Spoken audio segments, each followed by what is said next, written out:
selesai ya. Gimana, setuju tidak? Tuh, ini amat.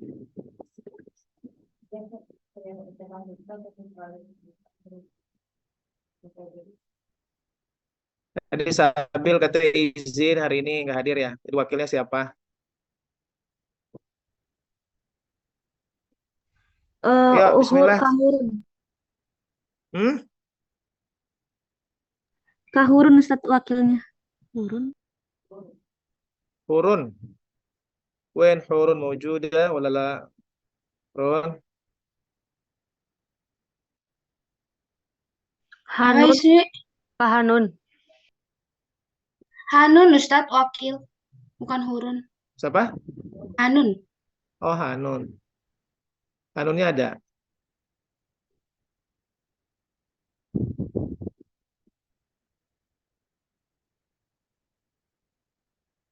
Nanti absennya dikirim ke saya ya.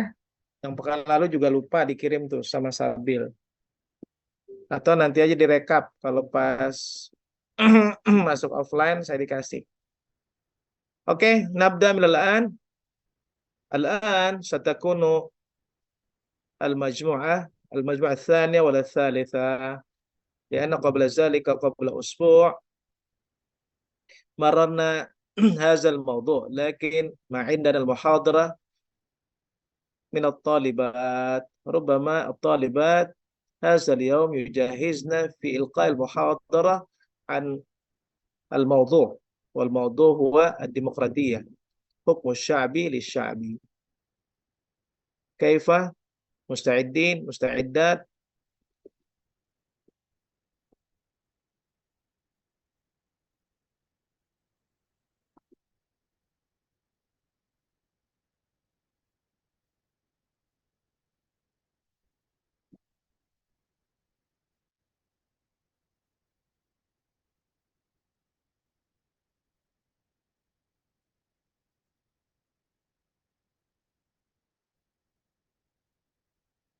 أين الجماعة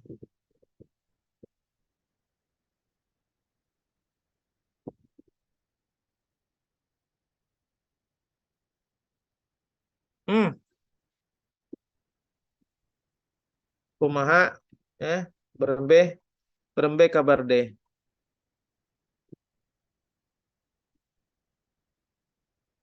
ya ada kareba gimana nih jadinya. Hah? Bahaba.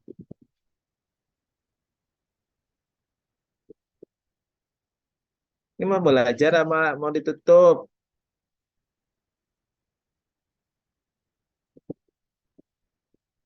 Oke, kalau nggak ada yang mulai, kita lanjut ya bahasannya ke Afwan Ustadz, insya Allah siap.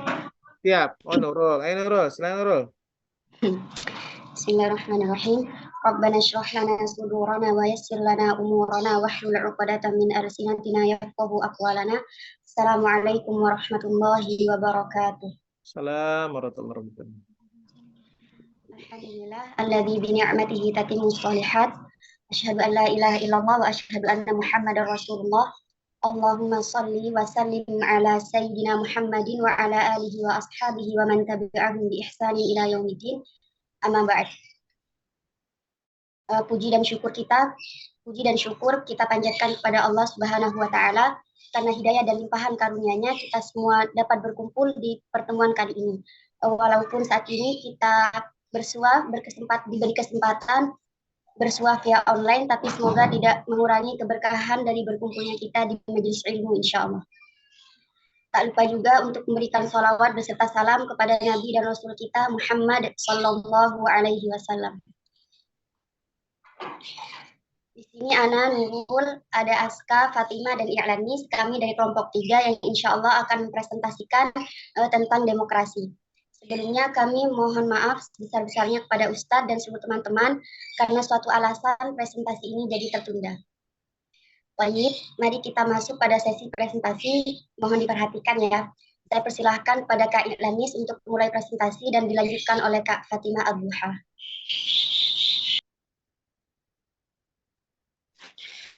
Baik, terima kasih kepada Kak Nurul yang telah mempersilahkan Ana untuk menyampaikan materi mengenai demokrasi. Di sini teman-teman, insya Allah kita akan menjelaskan mengenai demokrasi. Demokrasi berasal dari bahasa Yunani, demokratia yang berarti kekuasaan rakyat. Demokrasi berasal dari kata demos dan kratos. Demos yang memiliki arti rakyat dan kratos yang memiliki arti kekuasaan. Menurut Kamus Besar Bahasa Indonesia, KBBI, demokrasi adalah gagasan atau pandangan hidup yang mengutamakan persamaan hak dan kewajiban serta perlakuan yang sama bagi semua warga negaranya. Oke, next, Kak Aska. Abraham Lincoln mengatakan bahwa demokrasi adalah pemerintahan dari rakyat, oleh rakyat, dan untuk rakyat. Apa sih yang dimaksud dari pemerintahan dari rakyat, oleh rakyat, dan untuk rakyat itu? Oke, pertama, pemerintahan dari rakyat mengandung pengertian yang berhubungan dengan pemerintahan yang sah di mata rakyat.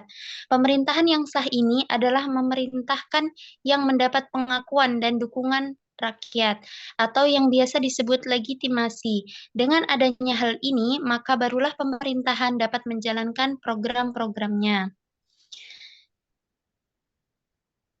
Yang kedua, pemerintahan oleh rakyat, yaitu suatu pemerintahan yang harus dijalankan atas nama rakyat, bukan atas dorongan sendiri.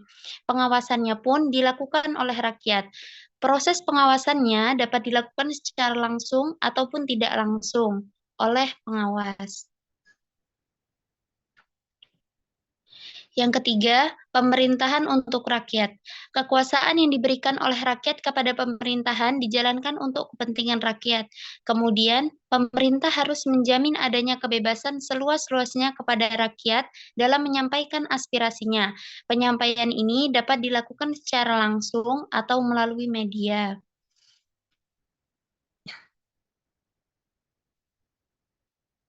Kemudian kita lanjut ke sejarah demokrasi.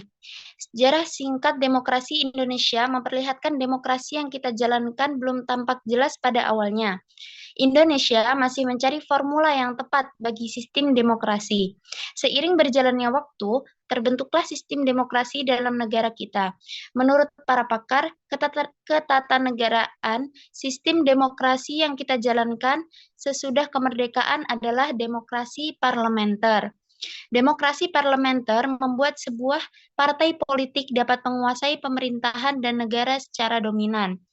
Dirasa kurang tepat dan tidak efektifnya sistem parlementer mendorong Indonesia menganut sistem demokrasi baru bernama demokrasi terpimpin.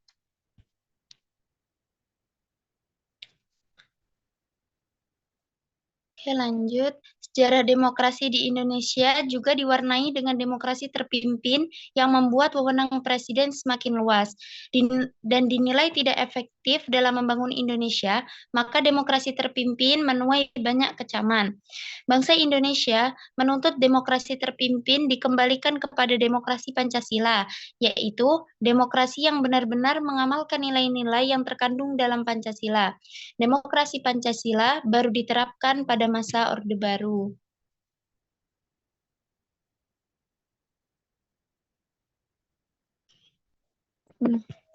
Jenis-jenis demokrasi. A. Demokrasi menurut syarat aspirasi rakyat terbagi menjadi dua, demokrasi langsung dan demokrasi tidak langsung. Demokrasi langsung merupakan sistem demokrasi yang memberikan kesempatan kepada seluruh warga negaranya dalam permusyawaratan saat menentukan arah kebijakan umum dari negara atau undang-undang. Contoh demokrasi langsung, ikut mencoblos saat pemilu atau pilkada, dan memilih secara langsung ketua kelas. Demokrasi tidak langsung merupakan sistem demokrasi yang dijalankan menggunakan sistem perwakilan. Contoh demokrasi tidak langsung, pembuatan undang-undang yang diwakili oleh anggota DPR. Jenis-jenis B. Demokrasi berdasarkan prinsip ideologi. Yang pertama demokrasi liberal merupakan kebebasan.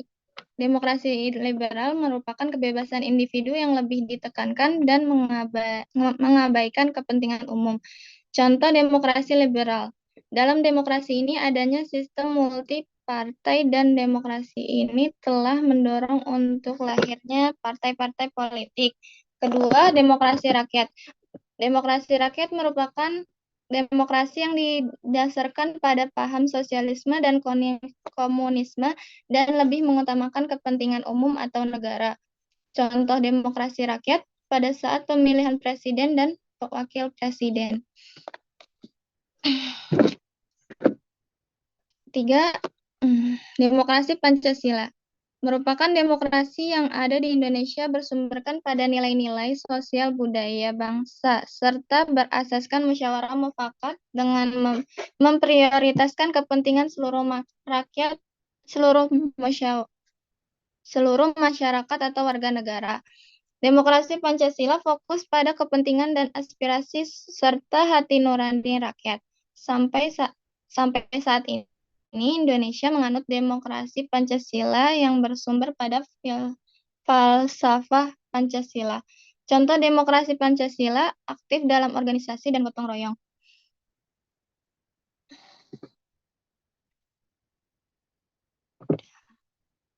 Kak.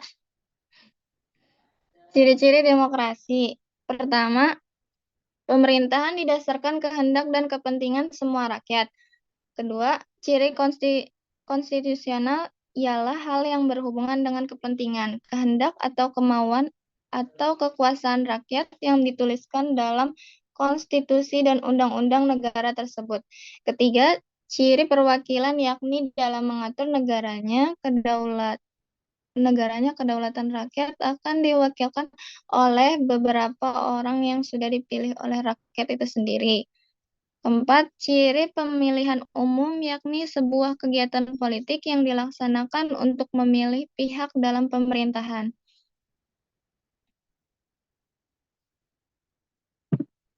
Kelima, ciri kepartaian yakni partai akan menjadi media atau sarana untuk menjadi bagian dalam melaksanakan sistem demokrasi. Keenam, ciri kekuasaan ialah adanya pembagian dan pemisah kekuasaan. Yang ketujuh, ciri tanggung jawab ialah adanya tanggung jawab dari pihak yang sudah dipilih untuk ikut dalam pelaksanaan suatu sistem demokrasi.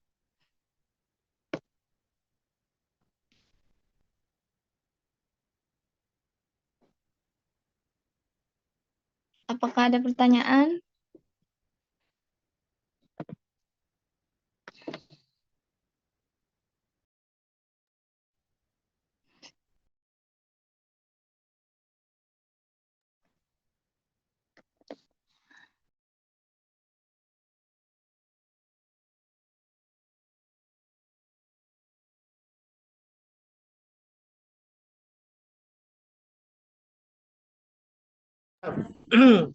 Baik, Masya Allah, Barakallahu Fik. Hal hunaka as'ilah haula hazal mawdu' min qibali talibat. Oke, silakan. Kalau seandainya mau didiskusikan, silakan.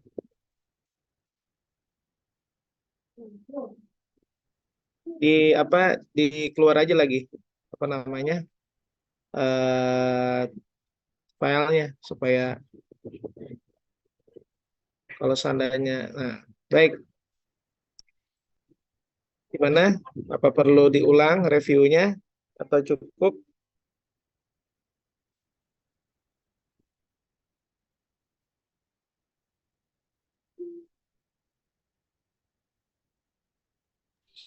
Ustadz, Afwan mau nanya, tapi ke awal mulanya demokrasi itu sejak tahun berapa ya, Ustadz? Terus pentingnya apa kira-kira pertanyaannya? Baik, bismillahirrahmanirrahim. Alhamdulillah wassalatu wassalamu ala Rasulillah ba'd. Kama qulna sabiqan fil usbu' al-madi anna hadhihi an-nadhariyah ad-demokratiyah yuqalu laha hukmu sya'bi lisya'bi munzumata. Nah, kama syarahna qabla zalika anna Uruba sabiqan fi asri dhalam. Fi asri fi asri dhalam. Limaza li'anna hunaka at-tughyan. Kasrat tughyan inda Uruba tahta riasah al-kanisa. Jadi saya sudah sampaikan pekan lalu sekitar abad 6 sampai abad 11 kalau tidak salah ya. Artinya cengkeraman gereja saat itu kepada masyarakat itu sangat kuat sekali.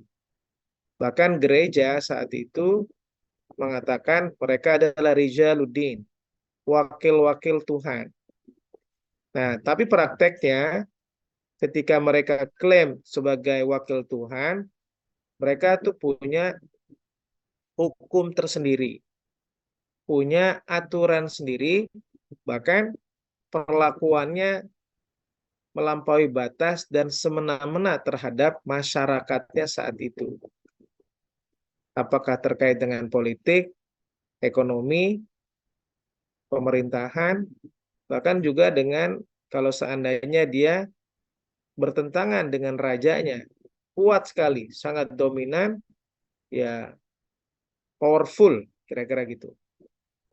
Nah, dari pengalaman atau empiris yang terjadi di Barat, yang kemudian muncullah semangat untuk melakukan perbaikan, semangat untuk melakukan reformasi, yang udah kami sampaikan pekan lalu. Nah, dari sini muncul misalnya di Yunani, ya, dari Aristoteles, Plato, ini kan pikiran-pikiran dari Yunani sebenarnya, ya, yang waktu itu, ya Eropa itu kan berjaya di Itali, hari ini Itali namanya Roma, ya, dan itu cengkraman Kristen Ortodok atau Kristen menguat sekali ketika di Roma, ya, kan Roma sekarang ibu kotanya Itali, ya. Nah, saat itu ya para pemikir atau misalnya masyarakatnya mereka merasa aneh bin ajaib kenapa terjadi perbuatan semena-mena padahal mereka mengklaim mereka adalah wakil-wakil Tuhan. Tapi prakteknya mereka melakukan banyak sekali kerusakan, banyak sekali melampaui batas dan seterusnya. Nah, muncul di situ apakah terkait dengan reformasi gereja, apakah terkait dengan reformasi yang lainnya, bahkan terjadi juga revolusi industri. Karena waktu itu kita sangat tahu bahwasanya dalam masa kegelapan Barat itu terjadi yang namanya penguatan terhadap kaum borjuis, ya. Kan ada kaum borjuis, para bangsawan, orang-orang kaya dan seterusnya, yang kemudian versus orang-orang proletar, orang-orang marginal, orang-orang yang tertindas. Nah, maka 1879 misalnya muncul yang namanya revolusi industri di Inggris atau juga di Perancis juga muncul 1789 ya, revolusi Perancis ya. Ini akibat apa? Akibat pengalaman-pengalaman yang mereka rasakan sendiri, munculnya ketidakadilan, munculnya kerusakan, dan lain sebagainya.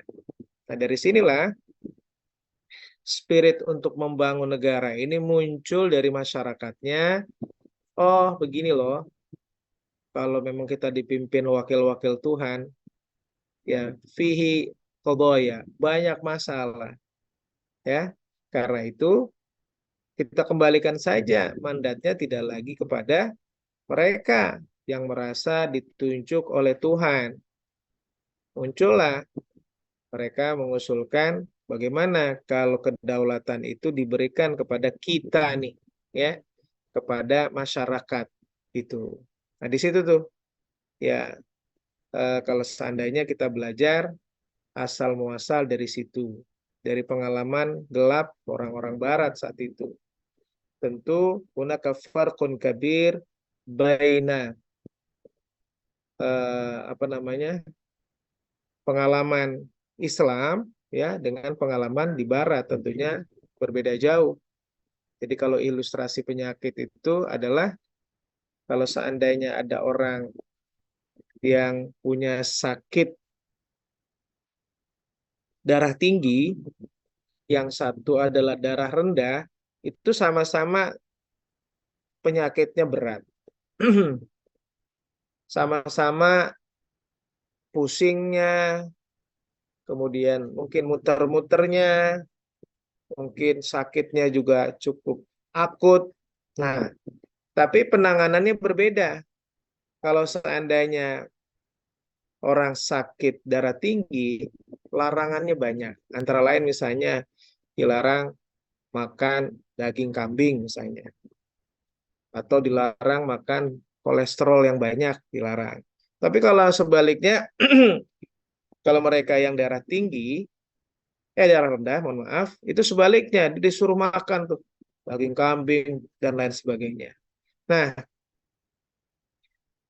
rasa sakitnya mirip, tapi terapinya berbeda. Rasa sakitnya hampir bersamaan, tapi cara pengobatannya berbeda sampai kepada makanan. Nah, begitu juga kalau kita lihat yang terjadi antara Barat dengan Islam. Tidak selamanya identik apa yang dilakukan Barat itu semuanya benar. Ya kan mereka mengatakan, nahnu nabta'id an adyanina.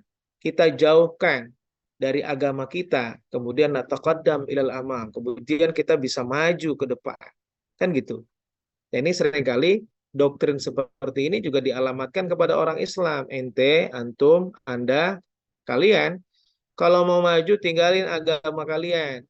Pengalaman pahit kita begini, ketika kita ikut dengan agama kita, bukan malah maju, kontraproduktif, malah keberpihakannya bukan kepada masyarakat. Makanya kita tinggalkan. Nah, kita pakai nih yang namanya demokrasi, kedaulatan rakyat. Yang memegang kekuasaan itu adalah rakyat. Tadi yang disampaikan penjelasannya itu dari diungkap oleh siapa, Abraham Lincoln. Yang kemudian kedaulatan tidak lagi diberikan kepada Tuhan, sebagaimana dulu orang-orang Barat mereka pernah dipimpin oleh gereja saat itu. Nah, ini seringkali dialamatkan ke kita, ya udah, akhriju adiyanakum, keluarilah agama-agama Anda, isa turiduna an tataqaddamu fil mustaqbal. Kan nggak bisa begini, ya. Karena tadi saya sampaikan terapinya berbeda, walaupun sakitnya berat, sama-sama akut, bahkan luar biasa, tapi terapinya berbeda, kan gitu ya. Ya, itu jawaban yang tadi pertanyaan apa namanya asal mula yang namanya demokrasi itu dari mana? Yang satu tadi di pengalaman pahit mereka, kemudian mereka mencoba memikirkan exit, jalan keluar untuk bisa keluar dari cengkeraman gereja itu seperti apa. Nanti muncul macam-macam. Makanya muncul ada kapitalis, kemudian ada versusnya sosialis. Nanti di Eropa juga muncul, di Eropa Timur ketika mereka melihat agama ini adalah candu, agama ini adalah bermasalah. Kemudian misalnya di Eropa Timur seperti di Jerman, ya waktu itu masih ada Jerman Timur, bahkan di sebagian negara Balkan, Rusia dan seterusnya, mereka melihat, mencermati, oh kenapa nih ada Tuhan kok keberpihakannya tidak ada. Ada Tuhan, seolah-olah agama Tuhan, kok mereka melakukan perusakan di mana-mana. Maka muncul yang namanya komunisme di timur, ya, di Eropa Timur. Kenapa? Karena mereka mengatakan kalau kita beragama itu adalah candu, udah kita tinggalkan. Apalagi waktu itu muncul tadi ada seolah-olah ada polarisasi, ada borjuis yang model sistem kapitalis dengan proletar, kecenderungannya kepada pemilik modal. Ya udah, kita munculkan aja tidak ada kelas dalam manusia, semuanya sama. Makanya mereka punya manifesto komunis itu dengan persamaan kelas, semua orang itu adalah sama gitu. Itu juga lagi-lagi empiris, pengalaman mereka yang memang mereka rasakan setiap harinya, kemudian muncul pemikiran-pemikiran baru. Ya, itu kan namanya mazhab ya, mazhab dalam pemikiran sangat banyak. Al-afkar wa tayyarat. Tinggal kalau dalam Islam itu apakah dia bertentangan dengan Islam atau tidak, kan gitu ya. Yang pekan lalu saya sudah sampaikan terkait dengan kedaulatan rakyat, demokrasi. Kalau Islam itu kedaulatan syariah. Kenapa? Karena kita tidak bisa membuat sebuah aturan, sebuah hukum, kecuali memang sudah ada nasun, ada nasnya. Maka dalam sebuah kaidah usuliyah disebutkan la istihada fi maurid nas.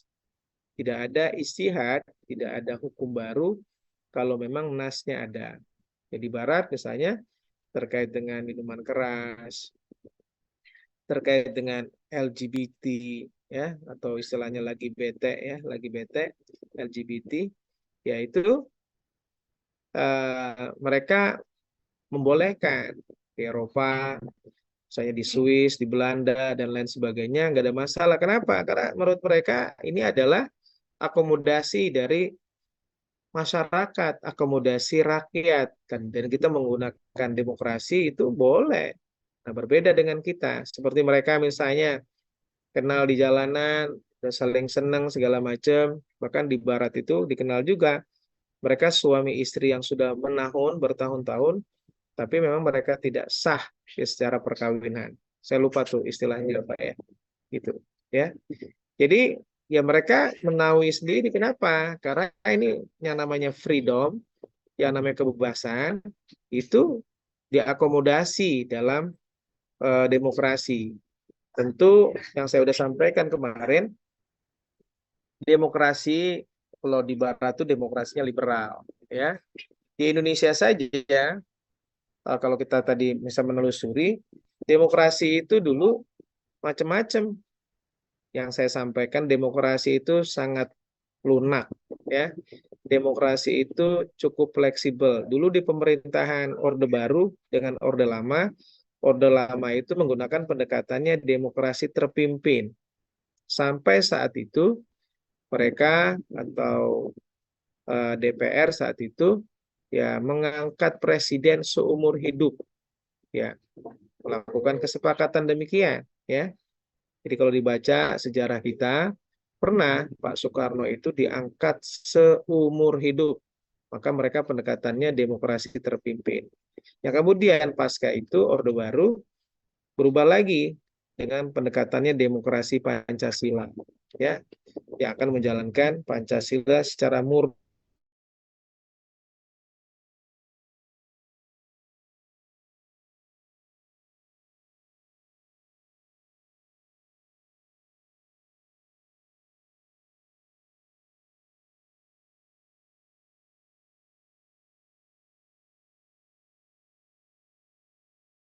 Berbeda mungkin di Indonesia yang memang tetap menggunakan kedaulatan rakyat sebagaimana Konstitusi Indonesia Undang-Undang Dasar 1945 yang kemarin saya sudah sampaikan ya, pasal 1 ya tentang negara Kesatuan Republik Indonesia itu pasal dan kedaulatan ya.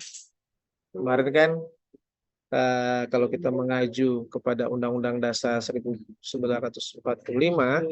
kan memang Indonesia itu secara terang benderang ya menyebutkan ada dalam konstitusinya ya, dalam pasal 1 bab 1 bentuk dan kedaulatan ya. Silakan dibaca, kan Undang-Undang Dasar itu ada 37 pasal, 16 bab.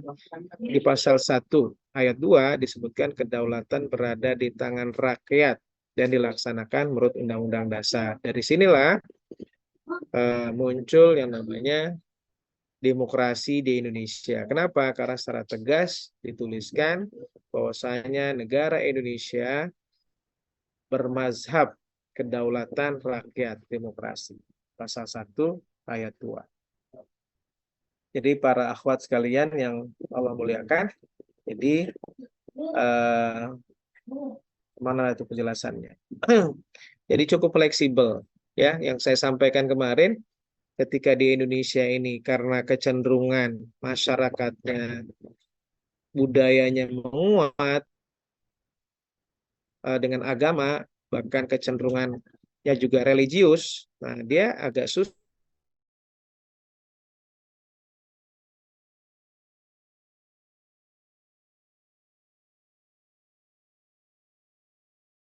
Yang referensinya juga banyak sekali diambil dari agama, baik yang dulu maupun yang kekinian. Kalau dulu kan hanya sedikit saja terkait misalnya Undang-Undang Peradilan Agama atau terkait dengan KHI, kompilasi hukum Islam. Nah, memang di situ bahas tentang masalah perkawinan, pernikahan, perceraian dan waris ya.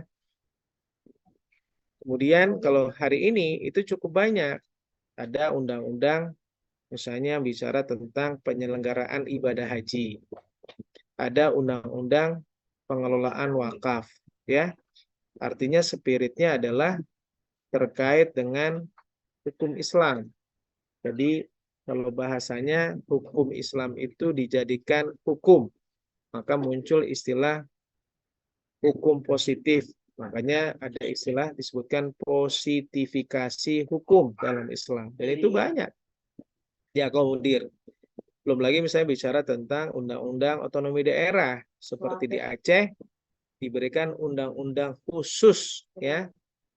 Ya, ketika itu karena spiritnya adalah otonomi daerah, diberikan undang-undang khusus tahun 2001 tentang pemberlakuan syariat Islam di Aceh, ya, di pemerintahan. Artinya, kalau kita sandingkan, kita komparisikan dengan negara-negara demokrasi di Barat, itu kelihatannya agak mustahil, ya, untuk bisa memasukkan klausul agama, apalagi sumbernya adalah hukum Islam, masuk dalam peraturan perundang-undangan. Tapi tidak dengan Indonesia. Indonesia itu luar biasa, ya. Karena demokrasi itu adalah kedaulatan rakyat, kemudian representasi tadi disampaikan dengan demokrasi tidak langsung, adanya wakil-wakil rakyat di sana. Nah, kemudian bahasan-bahasan yang cukup banyak, bahkan sudah disahkan dalam lembar negara Indonesia, tadi yang saya sebutkan, undang-undang. Ada undang-undang lagi, misalnya undang-undang perbankan syariah. Itu lagi-lagi kan spiritnya, semangatnya diambil bukan dari aturan umum, tapi memang dari spiritnya hukum Islam. Begitu tadi pertanyaannya. Masya Allah, panjangan ya. Siapa tadi tanya? Syukran Ustadz infonya. Oh, Ismi. Cukup Ismi jawabannya? Cukup Ustadz. Baik. Mungkin saya sampaikan lagi. Jadi kawan-kawan yang baru sudah saya sampaikan, bisa jadi penerimaan tentang demokrasi dalam pandangan cendekiawan Muslim itu juga berbeda-beda. Yang saya sudah sampaikan kemarin, setidaknya ada 3 pandangan, 3 mazhab yang mereka berpandangan ma ra'yuha ula an demokratiyah. Hunaka salah satu mazhab an qaulihim haula ad-demokratiyah. Ini selalu identik, pendapat itu tidak menguat satu. Bisa jadi ada 2, bisa jadi sampai 3. Ya, yang udah saya jelaskan sebenarnya kemarin. Tapi nggak apa-apa, saya ulang ya. Jadi yang pertama adalah minal mutasyaddidin. Orang-orang atau mazhab yang ekstrim. Kalau bahasanya yang fanatik. Mereka sebutkan bahwasanya demokrasi ini laisat minal Islam. Ya, bukan dari Islam. Limaza li'anna hadhihi an-nazariyah ad-demokratiyah min aina minal gharb. Karena demokrasi ini adalah dari barat. Ya tentunya berangkatnya juga bukan dari ayat atau hadis, berangkatnya dari pengalaman mereka, berangkatnya juga dari buatan manusia. Mereka punya pandangan adalah haram hukumnya, ya, menolak, ya, yarfudun hazihi ad-demokratiyah. Ar-rafiduna ala dhalik limaza li'anna min sun'il bashar walizalika marfudun indal Islam. Jadi mereka menolak, ya, alasannya clear, ya, karena yang namanya suara terbanyak tidak identik dengan suara yang benar, kan gitu, ya. Jadi kita udah belajar namanya voting, suara terbanyak. Kalau seandainya dominan cenderungnya kepada perbuatan yang salah, walaupun menurut mereka itu benar, itu tidak diterima dalam Islam. Misalnya tadi terkait dengan LGBT. Yuhalliluna ma yuharrimullah. Yuhalliluna ma harramahullah. Mereka menghalalkan apa-apa yang diharamkan Allah. Berarti tidak bisa, ya. Saya mereka melegalkan zina, ya. Wala taqrabuz zina innahu kana fahisyata wa sa'a sabila. Jadi yang ditabrak tuh banyak, ya. Ini al-mazhabul awal ar-rafiduna la yaqbaluna an hadhihi demokratiyah. Mereka menolak secara tegas, ya. Bahkan mereka merincikan yang namanya suara terbanyak itu tidak selalu identik dengan benar, kan gitu. Dan kita juga lihat prakteknya demikian, ya. Yang kedua, al-mutasahilun, orang-orang memang yang menggampangkan. Ya, bisa jadi bukan karena tidak ada empiris, bisa jadi bukan tidak ada pengalaman. Lianna hunaka khibrah tawila jiddan ala ahdil Islam. Jadi kalau kita baca, misalnya adek, kalau kita baca sejarah negara-negara Islam yang belakangan saja, misalnya kemarin terkait dengan Arab Spring, ya, kejatuhan pemerintahan orang-orang Arab 2011. Kita kenal tokoh-tokohnya, ada Muammar Gaddafi di Libya, ada Raja Hasan atau Hussein, ya, ada di Yordania, ada Husni Mubarak di Mesir dan lain sebagainya di Tunisia. Itu kan sebagian pemimpin-pemimpin yang boleh dikatakan diktator. Mereka ketika ada yang kritik, besok paginya udah dipenjara, besok paginya udah hilang. Artinya mereka melakukan kegiatan pemerintahan ini dengan sangat-sangat diktator, yaitu dialami oleh masyarakat mereka. Nah, karena pengalaman yang buruk itulah, ya, mereka ingin merubah sistemnya. Maka kemarin kalau kita belajar Arab Spring, itu memang raja-raja atau pemerintah atau penguasanya sangat lama, kemudian menindas yang berbeda pandangan dan seterusnya.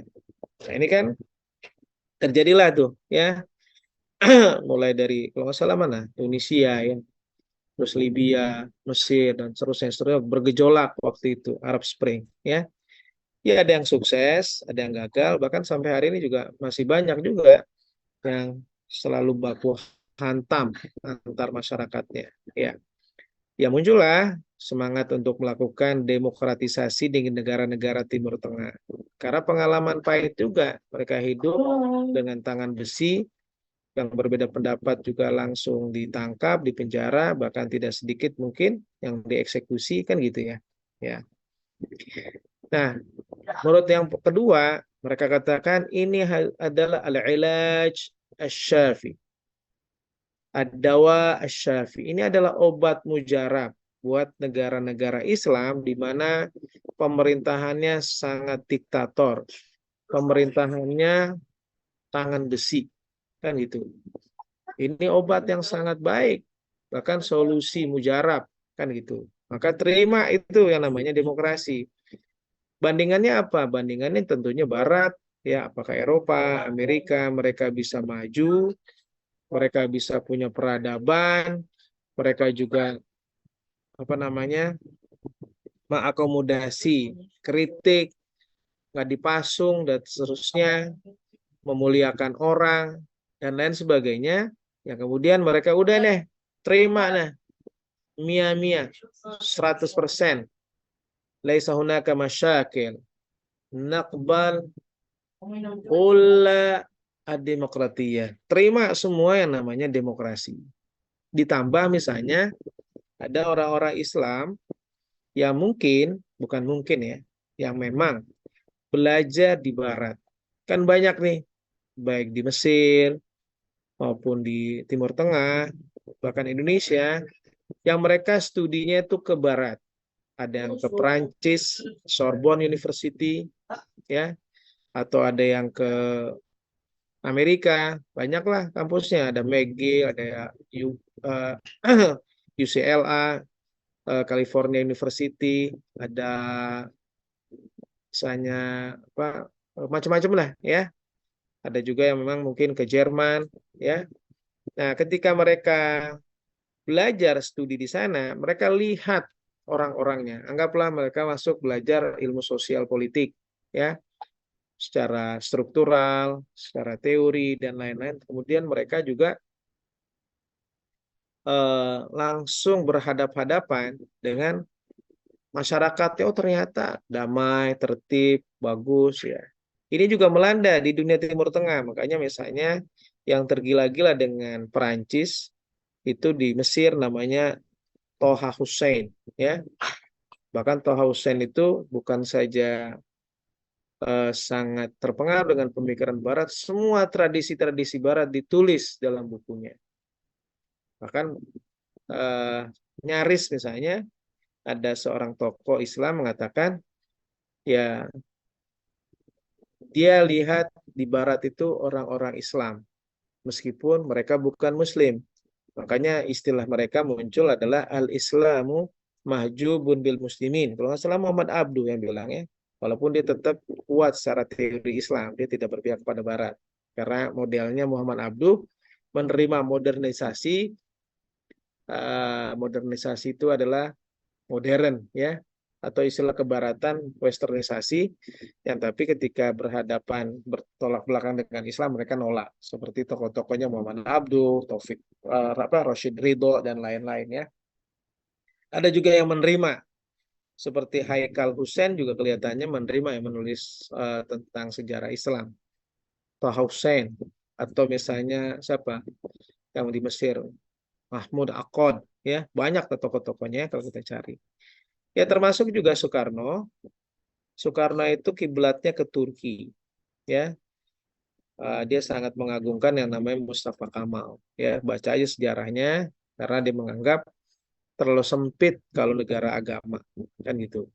Waktu itu Turki sedang westernisasi besar-besaran, sekularisasi besar-besaran yang dilakukan oleh Mustafa Kamal. Ya, kemudian melanda tuh pemikirannya kemana-mana sampai ke Indonesia, ya. Tuh. Kalau di Indonesia ada tokohnya Muhammad Nasir yang memang dia fanatik juga terhadap Rashid Ridho dan Muhammad Abduh, ya beda.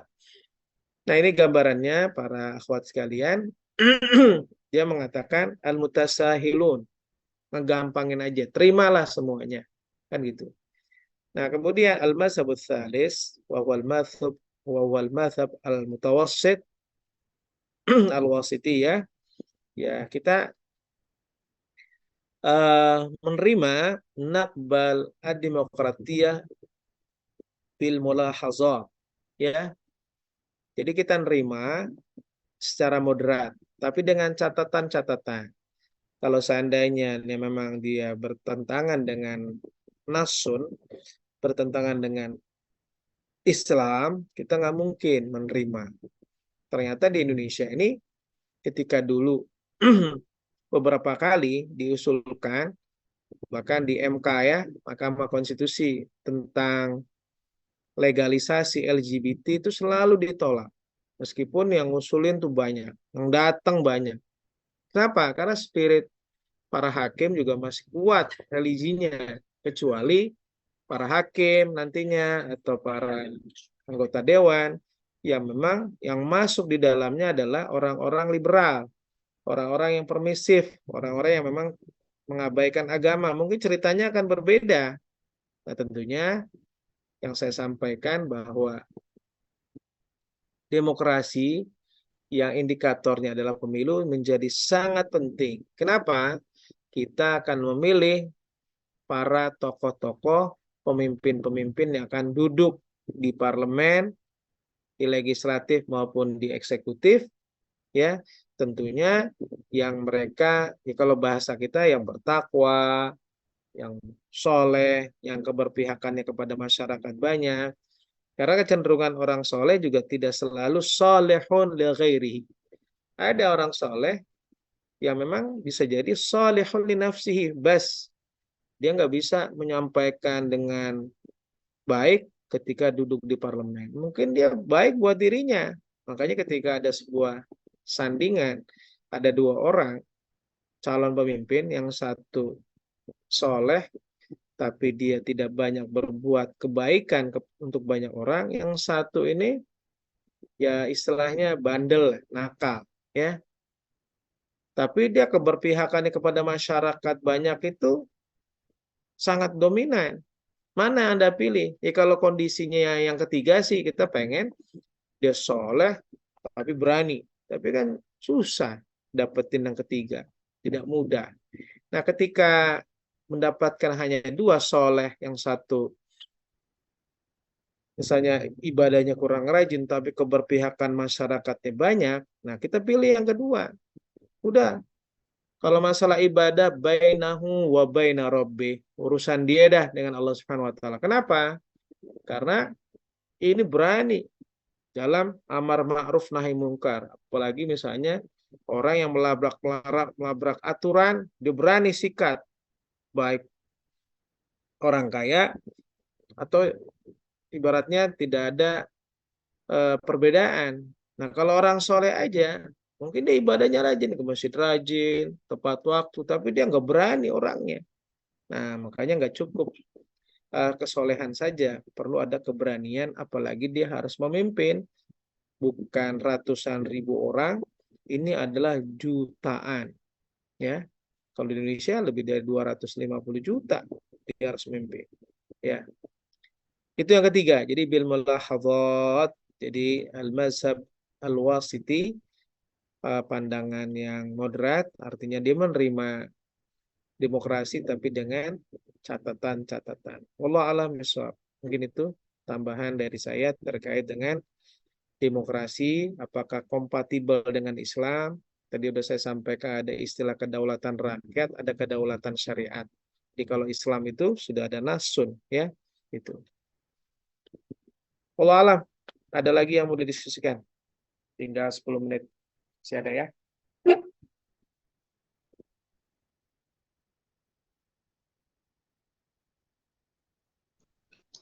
Afwan Ustadz, Hmm. kalau misalnya kelompok 4 presentasi sekarang bisa nggak Ustadz? Waktunya sebentar doang. Kalau mau, kalau diizinkan boleh. Gimana?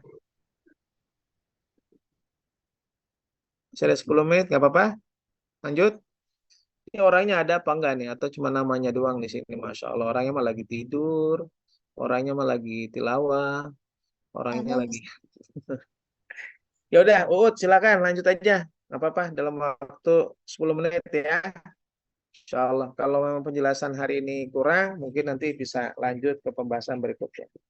Oke. Baik. Bismillahirrahmanirrahim. Assalamualaikum warahmatullahi wabarakatuh. Waalaikumsalam warahmatullahi wabarakatuh. Alhamdulillah rabbil alamin. Alhamdulillah ala ni'matil iman. Alhamdulillah ala ni'matil islam. Alhamdulillah ala ni'matil ukhuwah.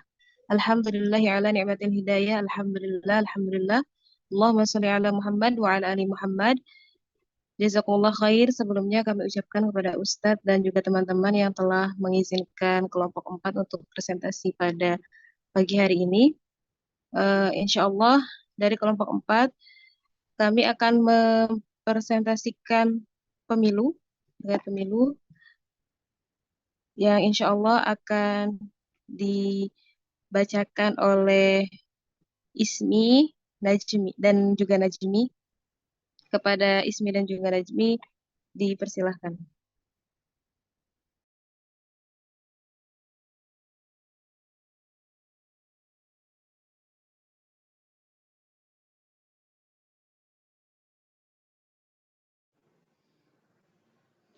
Pertama, pengertian. Pengertiannya ini diatur dalam Undang-Undang Nomor 7 Tahun 2017, yaitu pemilihan umum yang selanjutnya disebut pemilu adalah sarana kedaulatan rakyat untuk memilih anggota Dewan Perwakilan Rakyat, anggota Dewan Perwakilan Daerah, Presiden dan Wakil Presiden, dan untuk memilih anggota Dewan Perwakilan Rakyat Daerah yang dilaksanakan secara langsung, umum, bebas, rahasia, jujur, dan adil dalam Negara Kesatuan Republik Indonesia berdasarkan Pancasila dan Undang-Undang Dasar Negara Republik Indonesia tahun 1945. Jadi sederhananya pemilu ini merupakan sarana bagi rakyat untuk memilih pemimpinnya sesuai dengan asas yang berlaku. Sebentar. Emang agak susah.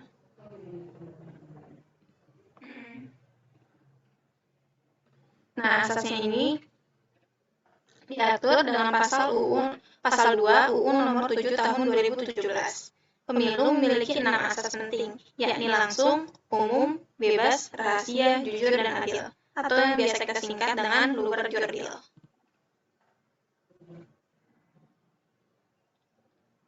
Langsung, yaitu memberikan suara secara langsung sesuai keinginan sendiri tanpa perantara. Yang kedua ada umum, pemilu tidak membedakan agama, suku, ras, jenis kelamin, golongan, pekerjaan, maupun lainnya. Yang ketiga ada bebas, yaitu bebas menentukan siapa yang akan dipilih untuk membawa aspirasinya tanpa tekanan. Yang keempat, rahasia. Pemilih memberikan suara pada surat suara dengan tidak dapat diketahui oleh orang lain pada siapapun. Yang kelima, ada jujur, yaitu bertindak dan bersikap jujur sesuai peraturan yang berlaku. Yang terakhir, adil, yaitu mendapatkan perlakuan yang sama serta bebas dari kecurangan dari pihak manapun.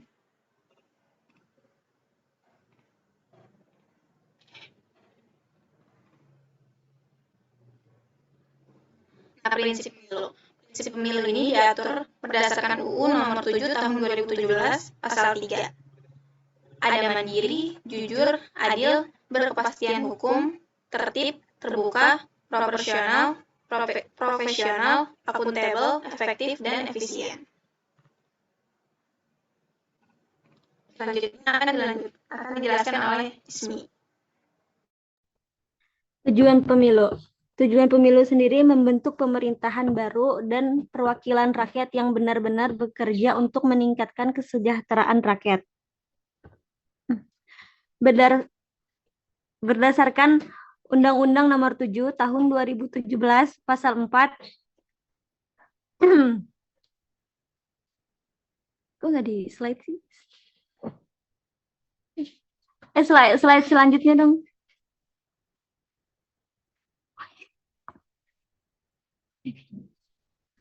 Berdasarkan Undang-Undang Nomor 7 Tahun 2017 Pasal 4, tujuan pemilu tersendiri adalah memperkuat sistem ketatanegaraan yang demokratis, mewujudkan pemilu yang adil dan berintegritas, menjamin konsistensi pengaturan sistem pemilu, memberikan kapasitas hukum dan mencegah duplikasi dalam pengaturan pemilu, dan yang terakhir mewujudkan pemilu yang efektif dan efisien. Menurut Undang-Undang 1945, tujuan pemilu dilaksanakan untuk memilih presiden dan wakil presiden, anggota DPR, anggota DPD, gubernur dan wakil gubernur, anggota DPRD provinsi, bupati dan wakil bupati atau wali kota dan wakil wali kota, dan yang terakhir anggota DPRD kabupaten atau kota. Sistem penyelenggaraan pemilu. Di Indonesia, pemilu diselenggarakan oleh Komisi Pemilihan Umum KPU mengacu Undang-Undang Nomor 7 Tahun 2017, KPU adalah lembaga penyelenggaraan pemilu yang bersifat nasional, tetap, dan mandiri. Peserta pemilu merupakan partai politik untuk pemilu anggota DPR, anggota DPRD provinsi, anggota DPRD kabupaten atau kota, perseorangan untuk pemilu anggota DPD, dan pasangan calon yang diusulkan oleh partai politik atau gabungan partai politik untuk pemilu presiden dan wakil presiden. Sementara pemilih dalam pemilu merupakan warga negara Indonesia yang sudah genap berumur 17 tahun atau lebih, atau yang sudah kawin, atau yang sudah pernah kawin, dan yang intinya yang sudah memiliki KTP.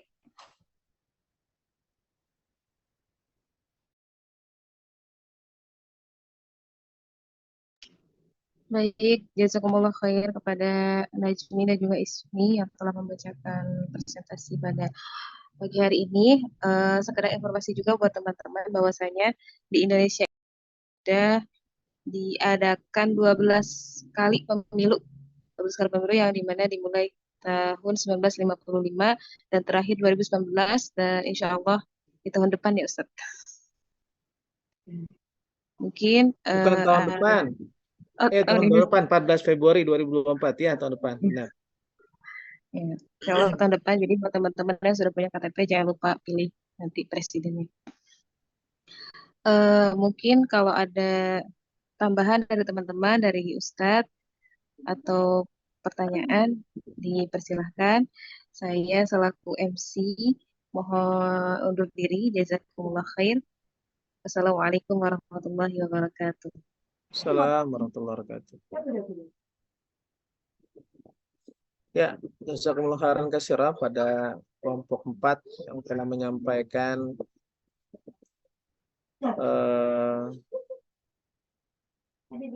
presentasinya. Tentunya terkait dengan pemilu tadi sudah saya sampaikan, ini adalah indikator. Jadi pemilu itu adalah sebuah keniscayaan dalam demokrasi. Kenapa? Karena tidak mau istilahnya mencari pemimpin dengan serampangan. Kalau istilah muncul tuh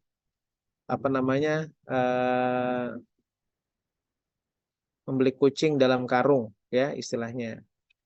Nah, ini pemilu menjadi sebuah keniscayaan. Tadi sudah disampaikan, ada yang caranya langsung seperti pemilihan presiden, semua rakyat dilibatkan. Ada juga yang nantinya mereka tidak langsung, nanti representasinya adalah Dewan Perwakilan Rakyat gitu. Nah, tentu kalau misalnya kita lebih detail lagi, itu sebenarnya nanti ada yang namanya sistem pemilu dalam Islam ya. Tapi sebelum ke sana, ada sebuah ungkapan cukup menarik dalam perkataan ulama, saya lupa nama ulamanya siapa. Innama fasadatir ra'iyatu bifasadil muluk. Sesungguhnya kerusakan rakyat itu karena kerusakan penguasa. Ya, jadi penguasa ini seringkali menjadi instrumen utama dalam kerusakan rakyatnya, kan gitu ya. Ya, kita bisa lihat ketika misalnya waktu itu di China atau di Korea Selatan disampaikan tentang korupsi, satu peti mati buat saya kalau saya melakukan korupsi. Nah, ini berdampak sekali kepada masyarakatnya. Ya, kan di Indonesia ini seringkali masih sifatnya normatif atau retorika saja ketika mereka melakukan retorika bagus, tapi prakteknya jauh dari panggang api. Artinya panggang api itu jauh dalam realisasinya. Seringkali muncul istilah yang ada yang seringkali kita dengar, tumpul ke atas, tajam ke bawah. Jadi kalau menyangkut pejabat, menyangkut orang-orang yang bukan dari bagian penguasa, ya dia tajam. Kita lihat kemarin kan banyak sekali kritik-kritik kalau memang melawan pemerintah, lawan dari pemerintah dengan cepat bisa ditangkap, dieksekusi. Tapi ketika mereka pro terhadap pemerintah, sulit sekali mereka ditangkap. Istilahnya dijagain, dilindungi. Kemudian tambahan lagi. Oh, kalau nggak salah Imam Ghazali ya menyampaikan, Muhammad Ghazali, Imam Ghazali. Wa fasadul muluki bi fasadil ulama. Dan rusaknya penguasa karena rusaknya para ulama. Jadi ulama ini juga cukup menentukan. Apalagi sekarang para penguasa ini calon-calon presiden itu pada datang, para kiai-kiai ya. Kalau kiainya masih tulus, kiainya atau ustadznya masih ikhlas atau betul-betul dia punya integritas ya, dia tidak bisa dibeli dengan apapun. Silakan aja silaturahim kan gitu kan? Gitu. Wa fasadul muluki bi fasadil ulama. Rusaknya penguasa itu dengan rusaknya ulama. Kemudian falaula al-qudatu su'u wal ulama su' ya, dan rusaknya para ulama dan juga qudhah, para hakim itu ya, atau istilahnya ulama dan hakimnya bejat, rusak, laqalla fasadul muluki khaufa min inkarihim. Ya, bakalan ya semuanya kerusakannya juga terkait dengan pemerintahannya kan gitu. Ya, ini cuma gambaran saja. Bahkan ada juga mengungkapkan rusaknya para ulama itu karena para ulamanya sudah cinta harta dan kedudukan. Nah, yang kedua, tinggal 2 menit lagi. Ini mungkin sebagai tambahan informasi terkait dengan sistem pemilu ya. Jadi sistem pemilu itu kan yang paling dominan tuh ada 2, ada istilahnya dengan sistem distrik. Ya, distrik itu adalah teritorial.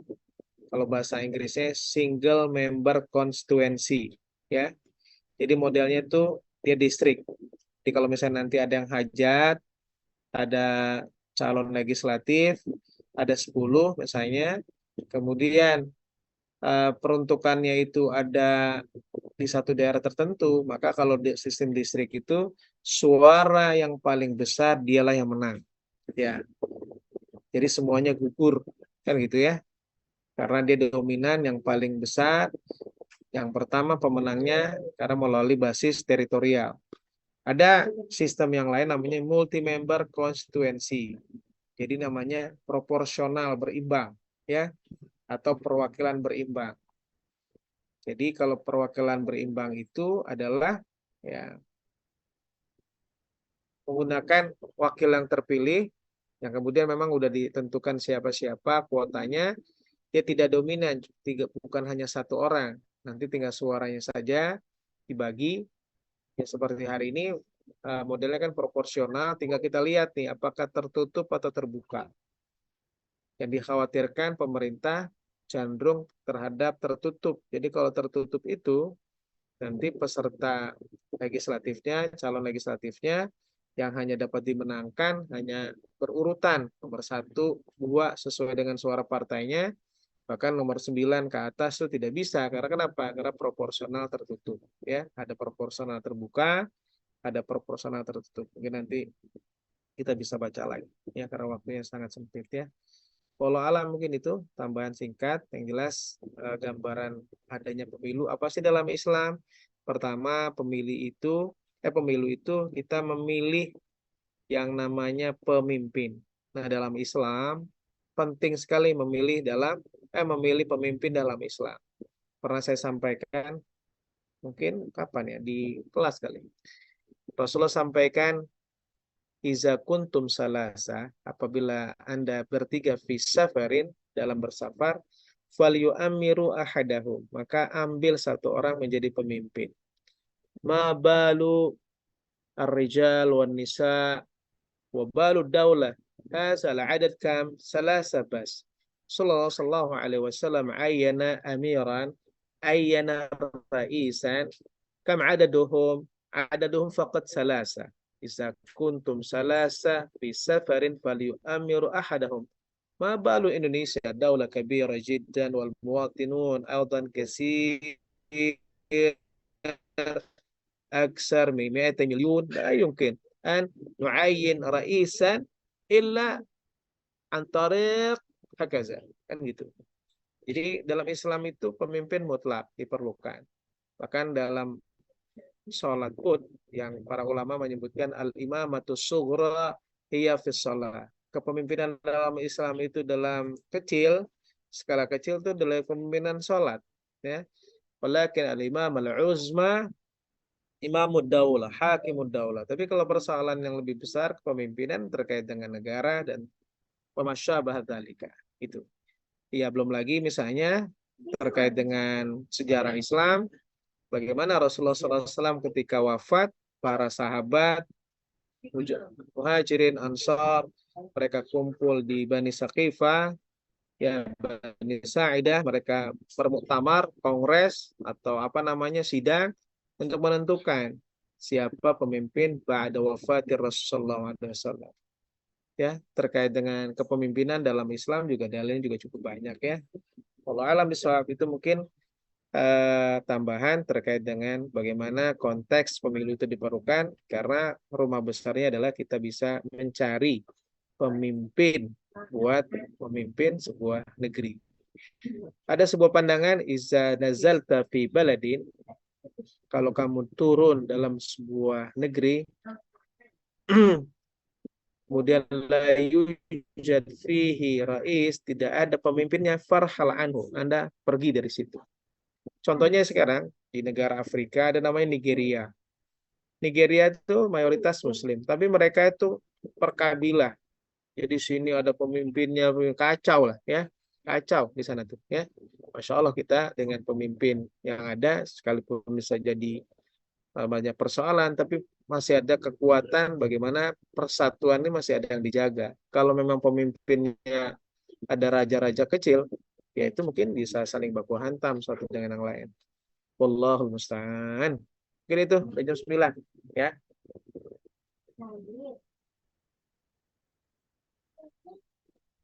Oke, ada pertanyaan? Cukup.